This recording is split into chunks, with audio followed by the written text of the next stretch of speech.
at that point, I felt so alone. I didn't know who to reach out to anymore. It made me question all my relationships. I was absolutely terrified of like meeting new people. Because I was at my wit's end, I was like, I'm willing to put myself out there. Geologist, UX designer, rock climber, and small business owner, Sami Hamada. How are you doing today? I'm doing well. How are you doing, James? I'm doing good. Thanks for joining me on this episode of Heavy Rotation. You've been putting in a lot of work all over San Jose with your small business. I just want to get into how you took your master's degree at San Jose State and incorporated it into your art and eventually your small business that you have now. So it's an interesting fact that my master's is actually my business. So when I was going through my master's, I was only in the geology department starting out. And I was having an issue with like trying to find something that interested me in that field in only research. And I was more drawn into the community, like science communication side. And so I asked, can I do a project instead focused on community outreach, more science communication? And they told me no. And that's when I was like, okay, what else can I do? I didn't like taking no for an answer. So with a master's in geology, what's usually the traditional path for a major like that? The natural path is usually you go to school for 2 years and you take courses. In those 2 years, you're also doing research. So you're going to field sites or you're doing lab work. I started in 2020, spring of 2020. Right. Right when COVID started. Yeah. So that was when I literally started my master's project. And I was supposed to go down to the San Bernardino Mountains to do field work. And I was supposed to collect data and map out that area. So were you able to go down there? I was not. So I was supposed to go the January of 2020 to my field site, but unfortunately I had gotten stomach ulcers. Oh no. Yeah. So I had gotten stomach ulcers due to stress. So I couldn't camp for 2 weeks. And then I was just like getting kind of fed up with that process of like, where is this project going? So after all of that, after you got your master's, you spent 2 to 3 years, right? In the field, teaching, just busy. Yes. In all aspects. How did all of that transfer over to what you're doing today, where you have your own small business, where you're incorporating, your science background, geology background, along with your art, and how are you bringing that all together? My advisor at the time, she's like, no, you need to create like a full business plan. So you need to do your logo, you need to do your color scheme, you need to do a website. So that first semester was building the brand. The second semester was building the product. Initially, I wanted to do a game, but because of time restraint, I decided to opt into a media that I was more comfortable with. And I've been creating planners since 2007 for myself. So I was like, hey, a planner, easy enough. I know how to do layouts. I know like what is good for natural disasters and like how to prep for that. But the biggest thing was like, everyone tells me that they don't have time or they don't have money. That's like 90% of the people that I ask, like, oh, are you prepared for an emergency? Everyone, like 90% would say no. Yeah. And so I wanted to challenge that. I wanted to challenge that mindset. And because I'm the person that's like, I don't like hearing no as an answer, I was like, okay, challenge accepted. How can I get people to say, yeah, like I thought about it at least. Like I have it in my brain that I know like what I could like reach for in case of an emergency. Most people don't even have that. And it's something that you don't think about until it's too late. Exactly. It's sad to realize like so many people are so adverse to scary situations, but the balance between that for me is like really hard because like I never want to be fear mongering. Yeah. But I want to still be informational, and I still want like people to be like welcoming to the product. And so that is literally how it started as my business. A lot of people will come up to my booth, especially when I'm at SJ Made events or like other vending events, and they'll be like, oh man, this is like so cool. Like I would definitely love this. I just would never use a planner. And they look dead straight in my face and like, yeah, I won't use this. And I'm just like, okay, like, what else can I do then?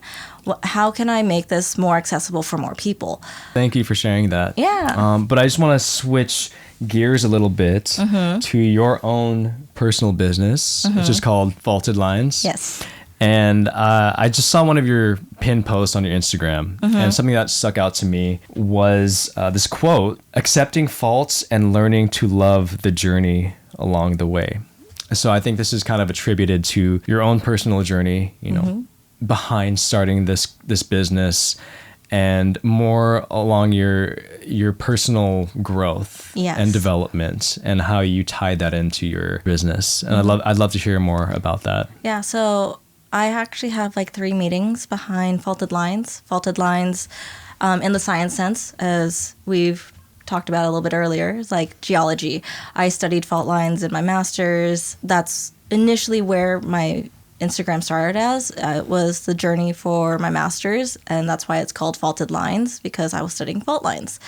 The second one is the art side, where if I tried drawing without a ruler, it's so jagged, it looks like a fault line, because you can never, I had a hard time like trying to just draw a straight line. And so drawing, like just trying to like work on like my craft, like I'd have fault lines like everywhere because I was just not happy with like my drawings or my line work. For the stability of your hand. Yeah, with just trying to create my journal spreads. And the third one is along the way of my master's, because I was so stressed out to the point of having stomach ulcers, I really questioned what was going on mentally, going on physically, and like that journey of the fine line of being okay, not okay. So that fine line of that fault line of, am I okay? Am I not okay? Thankfully, I started going to therapy in my master's program, and I was doing a whole bunch of other things. I broke up with a relationship that I shouldn't have been in for a long period of time during that time too, and I realized that like a lot of that stress was from that relationship, unfortunately, and it really helped clear my head of like, okay, like a lot of the negativity talk that I had may not necessarily have come from him, but he wasn't helping to keep that positivity of like, yes, I'm good enough. Yeah. Or like, he wasn't there supporting you. Exactly. 2020 to 2023 was like a big shift for me, to the point where like the start of 2023, that's when I actually met you. With ECM. Oh, that was 3 years ago? Yeah, already? That was 3 years ago. Yeah, can you believe it? No. Yeah, so like that was the turning point for my mental state too, because at that point I felt so alone. My ex had like kind of isolated me to the point where I didn't know who to reach out to anymore, who I could consider a friend. It made me question all my relationships with people, because I had cut just about every relationship with friends. It was to the point where like even my sister in my relationship was on the rocks. She knew that if she wanted to make me mad, she would bring up my ex and tell me like, oh, he's not good enough for you or something like that. And like we would just fight. It really ate away at our relationship. And then as soon as I broke up with him, our relationship got significantly better. Like we still can't spend like a month like living together, but that's what siblings are. But she, in a way, it sounds like, was just looking out for you. Exactly. But in her own way, in her own sisterly way, where she wasn't trying to kind of force you out of the relationship. She was just kind of expressing how she felt. Exactly. In her own way about, your relationship with him. Mm-hmm. And like for the most part, through the toxic years, I couldn't see that. Mm-hmm. You're kind of blinded. Exactly. Right? And she was the one that sent me the post for ECM. She's like, you should go to this. No way. Yeah. But she didn't even go. No. No way. Holy crap. She is as introverted as you can get. Yeah. I mean, I've met her a couple times. She seems like, you guys seem very similar, but she seems a lot quiet, like significantly quieter and more kind of to herself. Yeah. And but I mean, I'm sure if you get her to open up, or once she gets comfortable with you, she'll be a lot more open. But I can totally relate. Yeah. So. And so at that point I was feeling like I couldn't really talk to many people. I didn't know like who to really trust for like friendships or anything. And let me just say, like, You were probably the main person, and Angelina, that to really like I chatted with that first meeting. Yeah. And so I was like, oh my gosh, like this is nice. Like I can talk to like people like and not be fearful of like being told like, oh, why are you talking to them? Oh, like you shouldn't be associated with those people. Wow. Yeah, this was at Apple Park, yeah. at the Apple Visitor Center in Cupertino. Mm-hmm. And I remember that. Like, I remember just by chance, you just sat next to me, I think, or Angelina. Mm-hmm. And we had never met before. Yeah. And I just remember we were just end up talking about whatever everyone else was talking about at the time. And I'm going back in time to that moment. I like nothing would have rang any alarms about you. Like you just seemed normal, like put together. I was absolutely terrified. I could tell you that. I was absolutely terrified of like meeting new people at that time. And so I would have had no idea. But because I was at my wit's end, I was like, I'm willing to put myself out there. You got out of this crazy toxic relationship of not talking to your friends from high school. Did you just kind of start talking to them again, reaching out, saying, hey, how's it going? So at the beginning, I felt so awkward. Felt like I couldn't like really connect well anymore because I was so scared because I had only put all my hopes on one person for such a long period of time that the connections that I was looking for, that I was needing, I wanted to reach and talk to more people. I feel like you keep mentioning this fear of connecting with other people. Was it your ex trying to isolate you? That's kind of analogous to like cults, right? Like I love watching documentaries about cults, how they isolate you from your family and they try to make you dependent on them completely. And it feels like there's some sort of alignment in between that. So would you say he was just trying to isolate you because he felt like he needed to control you? I can't say on behalf of him because like whatever, he was going through a lot mentally as well. And that's why I stayed in the relationship for so long, because he wasn't mentally great. I was afraid that if I broke up with him any earlier, something bad would have happened. And so it was more him isolating himself. So he felt like he had no friends. He could only talk to me after a period of time. And I didn't want him to be alone. And so eventually, because he felt alone and I had a lot of friends, that kind of started seeping into my relationships with my friends. He's like, he was basically just trying to make you feel the way that he was feeling. Yeah, exactly. And kind of like drag you down to where he was at in a way. Probably subconsciously, yes. Yeah.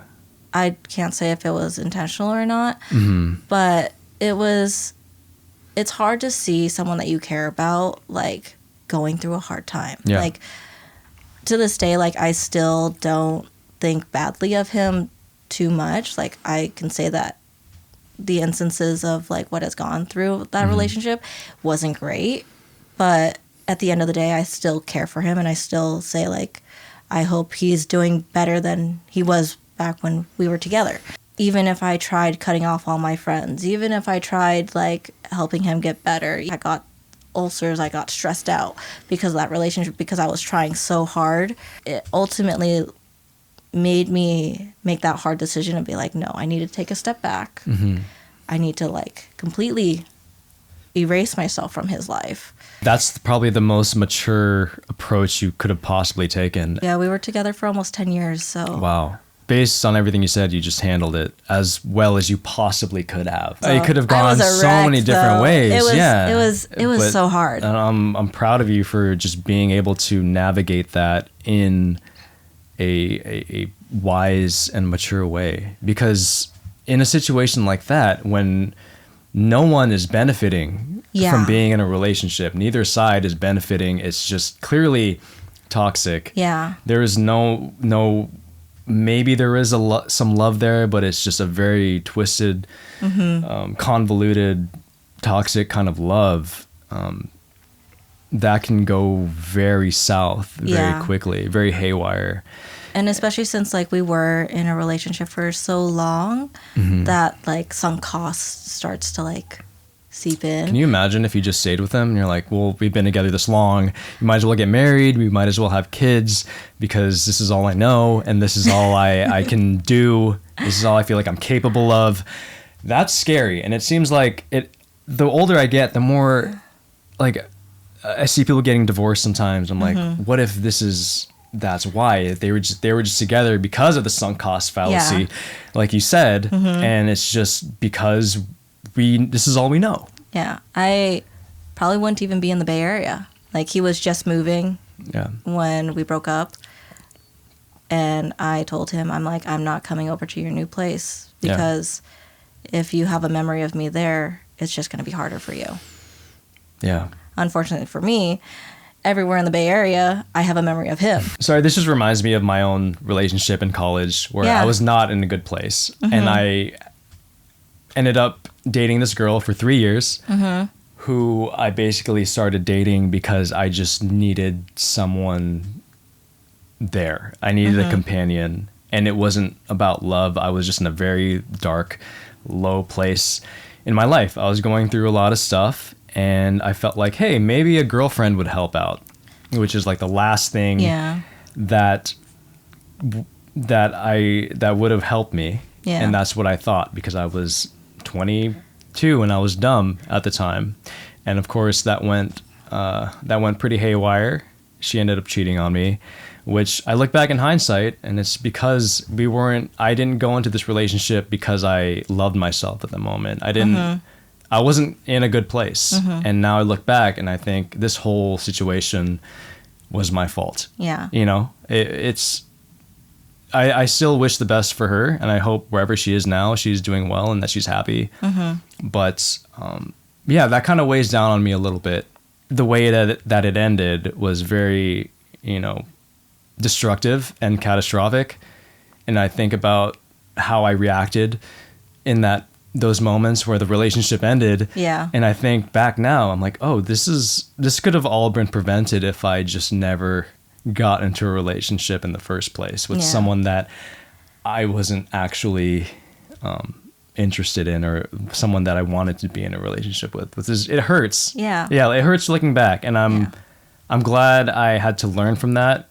It was a painful lesson, but it's a lesson that I needed to learn. Yeah. And, here I am now with a wife and a baby. I know. And hopefully I'm a little bit wiser. For me, like, the start of, like, that ticking time bomb of, like, this isn't going to work out was, like, our 9th year anniversary. I had traveled up to him and, like, we were hanging out and he looks at me. He's like, I never loved you when I first asked you out. I just thought you were cute. And I was like, how do I respond to that? Why would you say that on your anniversary? Yeah, that's just a terrible way to phrase it, like, right? For you, like, sharing that story, it's just like, that's, on my end, that's what I received. And I'm just like, what else am I going to say? Like, do you love me now or not? Well, I hope you followed it up with something like, well, now that we're in this relationship, I've really developed, some feelings and that this has all been worth it, hopefully. That's just it? Yeah, that's all he asked me. What a dick. Like that, you don't just end it there. Like, that's like your perfect opportunity to kind of like romanticize everything and, ramp it up, build some tension and then, But like, I was so afraid that if I had stepped on any landmines for his mental sake, what could have happened to him? Like, he said that to me, but he is more radioactive with his like emotions, despite like shoving them all down. And I was terrified of that, of the reaction of like, I was like, okay, so you don't love me, so we're over then? And that like crossed my mind. I was afraid that if I said something like that, he would just go ballistic. And so I was just like, okay, now how do I get out of this situation then? And then when I finally put my foot down, he was like, oh my God, this is what I needed. And I'm like, I don't want to be your mom. Well, I'm glad you're out of that relationship. You're in a much better relationship now. Yes, I am. Yeah, so I'm happy. You're with someone who appreciates you and respects you. Is able to communicate with me. So I'm just like, more than happy that like I've found someone that I can talk to. Yeah. We have logical conversations instead of like me tiptoeing around like issues. Yeah. Because I can't remember everything. I've like blocked out a lot of it. He accepts that and he acknowledges that, and he's just like, we'll get through it. That's good. And that's like to the point where it's just like, when he first told me that, I was just like, you're willing to do that for me? Like, is that... That's how it should be. I mean, you're on the same team. Yeah. You need to have someone on your side. Life is hard. Yeah, exactly. And you're going to have all these challenges, and you need to have someone who's going to be there for you no matter what, even if you're going through your own stuff. You know, that's what love is. That's what partnership is. Yeah. So I'm glad. Yeah. I'm glad. I am happy too. Yeah. All right. It got heavy for a second, but I'm happy for you. So Thank you. It's good. It's good that we're in loving relationships, and that we're all part of a community that helps each other and supports each other and lifts each other up. Yeah, exactly. And yeah, on that note, I'm just gonna pull this up. I don't know why I'm trying to make this like super official and hide it. Like, you can clearly see it on this camera right here. Anyways, you had this post about what's in for 2026 and what's out for 2026. Yes. And for 2026, you talked about more journaling and journaling leading to personal growth. And I just want to know what's working so far. Theoretically, I have like 4 journals. 4 journals, all handwritten. All handwritten. Yeah. Wow. Yeah. That's crazy. I have a handwritten journal. I have an online journal. And then just like random journals that I've, collected in the past. So that's crazy. If we're counting the digital journals, it's more like 6. Wow. Because sometimes I don't feel like writing. But I have a planner. So what am I doing? What are my tasks? When are applications due? When am I hearing back from applications? Markets, when are the markets actually happening? In that vein, out for 2026, saying yes to everything. Yeah, exactly. So starting to trim down your schedule to protect your energy levels. Yeah. And, reserve it for the things that actually matter. Yeah. Or truly matter. I want to spend at least 30 minutes every night to be able to journal about my day, so I can just brain dump everything. Yeah, that's super crucial for me too. It's just mental housekeeping. Exactly. Right. And I just feel so much lighter after I journal, whether it's about anything. It could be planning for the next day. It could be recapping what just happened during that day. It could be just random thoughts, stream of consciousness. It could make 0 sense, but it just feels good after. Exactly. It's just getting all that data that you consume, whether it's through social media or from whatever, getting it out, organizing it, and you just feel so much lighter. Yeah, especially for me, because I am like constantly thinking of new product ideas. If not products, just designs, because I do a lot of sticker designs. I will start going down the road of like overthinking a lot of things. There were days where like I was so overwhelmed with things, and instead of like putting it in my journal, I would just send him a text. Yeah. There you go. That's and one way to do it. It wasn't just a single text, like a novel. Like a full list for just personal, a full list for business stuff, a full list for work stuff, and then like chores, and then You're sending this all to your boyfriend? Yeah. And I'm like, you asked me what's on my brain right now. Yeah, pretty much. He's like, K. Just K. No, he's just like, you don't have to do that all right now. Like it's late. You need to go to bed. You don't think you need to do that right now. I'm glad you have someone that you can dump all that stuff onto. Yeah. Or just like at least have that conversation with, So that shows that you guys are really comfortable with each other, that you really care about each other. So that's cool. I'm glad you have someone, like that. He's super supportive. Yeah. So you put yourself out there at all these, arts and crafts fairs, SJ Made here in San Jose. How has that experience been?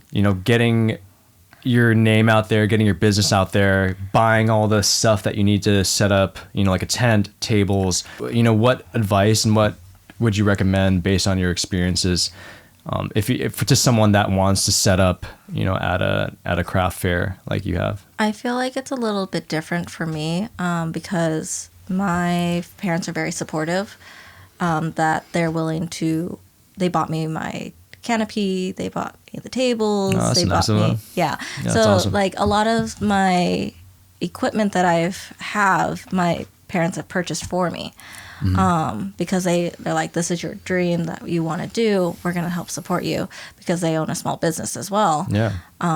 I don't know anything other than small business. Like, people say, like, oh, you should go corporate. I'm like, I am kind of afraid of corporate, not to lie, just because I've never seen it. Yeah. It's a whole different beast. Exactly. Yeah. And like, majority of my family on my dad's side are all small business owners. So I have almost no like experience or exposure to any of that stuff. So Yeah. like, even in high school, my mindset was, I'm going to start a small business. There was no ifs, ands, or buts, because that's all I've seen. That's all I know. I knew how much work goes into it because I see my parents working hard, but I didn't think about like, oh yeah, I'll go work for like Apple or Google. Like, that never crossed my brain at all. I was just like, what can I learn to make to be able to go forward and how can I get myself out there? And I miraculously like met up with Marianne from Yours Truly, Marianne. Yeah. And I met Anna, and like and then I had another vendor. Her name is her artist name is Wispwill. I met her in Fanime, as like, I would wander around and I would like meet up with her every year just to buy something from her.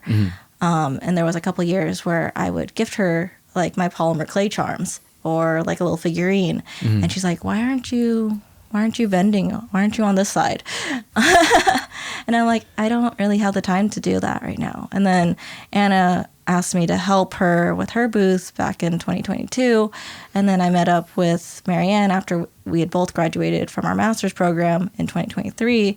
And she's like, hey, like, do you want experience? Do you want help? Like, and that is how I ended up starting to learn how to manage a booth, through my friends. And like, the exposure of like, why aren't you on this side? Like, you should be on this side. It's kind of just like guiding you to where you're at now. Exactly. Like, they're just kind of there to help you out and expose you to that. I'm very thankful for like all of them. Same with like Marianne. Like, we used to do like co-working meetings with each other like every week, just so like we can get our work done. I'm still very thankful for what she has done, because she has helped me along the process, like countless and countless of times of like, if I'm like overthinking about a business thing, she's just like, you just need to do it. Like, just go for it. And sometimes like, I'll be able to help her because I'm more meticulous about like planning stuff out. And so she's like, okay, like, how do I do this? So like, when she was planning out her Kickstarter, like, I was like, okay, these are the steps that you need to work on, because I had already created a Kickstarter before. And so like, it's the balance of like, how can I help you? You can help me. That balance of just being a community in the behind the scenes of the markets. And then in front of the scenes, like, I much rather talk to people in person. Like, just talking like this is so much more natural for me. I'm a chatter. You're carrying this podcast right now. I am struggling, as you saw me at the beginning. But no, it's great. You know how to just flow. And so, like, I love chatting with people. And being able to do markets, like, I feel like that's where I thrive mostly. Even if I'm, like, so dead tired from, like, working 5 days a week and then going straight into a market and then like doing inventory, doing the posts and like all the back end stuff. Like, no matter how tired I am, like, thankfully, like, I work for my parents and they have given me so much grace because I'm never on time for work. Like, I have to put that out there. Like, my sacrifice doesn't come from just me by myself. It comes from my family. It comes from my friends, because like, I've had so much help in so many different areas to make where I'm at like feasible. And that, like, I am beyond grateful for that, because I know not everyone has that opportunity to, or that option. And so that's why, like, for me, it's like, oh, what type of advice could you give? I'm just like, find that community, whether it's in friends or like you talk to like people in the markets and be like, hey, like, I'm interested in you doing what you're doing. Like, how did you start? Like, can I get you a cup of coffee or something? Like, so like I can like get to like learn more, or can I like DM you on Instagram and like ask you there? Like, I'm more receptive to be like, yeah, like let's chat, like when you ask me in person, than like getting a DM being like, hey, can I ask you a question right now? Like, yeah. Where'd you find this product? Like, how'd you buy that? Online, it's a lot harder to like. It feels very transactional. Exactly. Right? Versus in person, you get to feel the other person's energy. You get to know the person on a deeper level, because it's not just about the business aspect. Yeah. This is a human being behind this, and all of us have a story. Yeah, exactly. Behind what we're doing. And like, even though I feel like I'm not that experienced in markets, like compared to like most people that have been doing markets for like years at this point, like my business is small. I've only created it in 2023. So like for me, like my business feels still like a baby. And I still have people like coming up to like, oh my gosh, like this is what I kind of want to do. Like I just don't know where to start. But like I want to create stickers as well, and I don't know, like, how do you go about this? And like I had those conversations at my booth. Yeah. And I am more than happy to like talk with them about that, even if it's like I have a hard time like getting more sales because like I'm chatting with this person for so long. Yeah. Like I value those interactions way more than like me making X amount more money. Like it is nice when you can, like, I want to make that my full-time gig eventually and be able to like transition to just working for myself. But because I'm in this like middle ground where I am working for my parents and I have my own business and I can have that leeway of like I don't have to fully make sure that I'm making X amount of money every event. I can have those genuine conversations with people and really enjoy that time, like talking to others. You're building a loyal fan base that way, right? Those relationships are everything. Like I hope so, but like I just chat. So like I don't know if people like follow me for that reason, but like I'm trying to get more onto social media too, like to be able to, because I get asked like the same questions over and over again, and I'm like, okay, at this point, like I know I should make a video about it and just like talk about it, because I get the same questions at markets like all the time. And what's your most common question?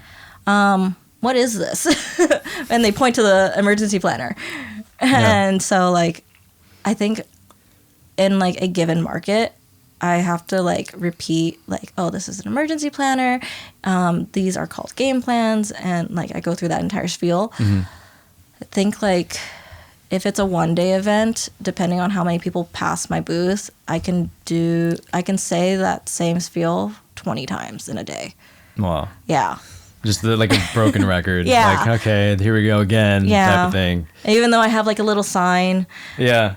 They just want to hear it out loud. Yeah. Well, like some people like don't read it or they don't see it. Well, I'm glad that this is all working out for you. Yeah. You know, your small business, you're able to juggle all these, different areas of your life, and it's working out. And I'm glad you're in a much better place than you were when I first met you, even though I had no idea of anything that you were going through back in 2023, like you said. Yeah. And I think like to that, like I always give the grace when I meet someone new. Is like I never know what their story is until I hear it.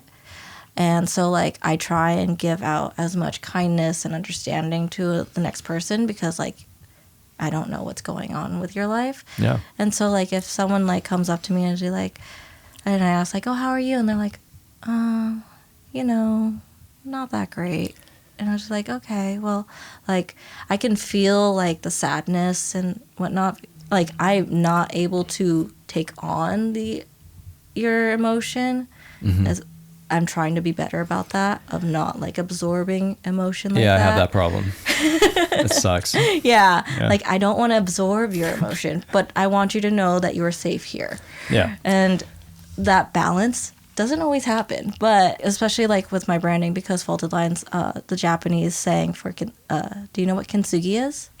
The one, isn't that when you take a broken bowl or broken piece of pottery and you glue it back together with gold? With lacquer, and you dust on gold, and it is to show that even something that is imperfect can still be beautiful. And so I always like to make an analogy to either kintsugi or to mountains with fault lines, because we could say like the hills, like most people don't actually understand like how mountains or hills are formed. They just see it and like, wow, this is spectacular. This is an amazing, like, beautiful scenery.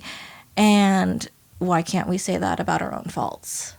And so like that message of like faulted lines, I want people to feel welcomed and be like, okay, like I do have a fault, but like that's a part of me. Mm-hmm. It doesn't have to be who I am. I'm going to grow, and I can accept that this is just a part of my whole and be creating this beautiful thing that I call my life. It's about embracing your imperfections. Exactly. Right. Great message to end on. Yeah. That's awesome that you wrapped it up without me having to do anything.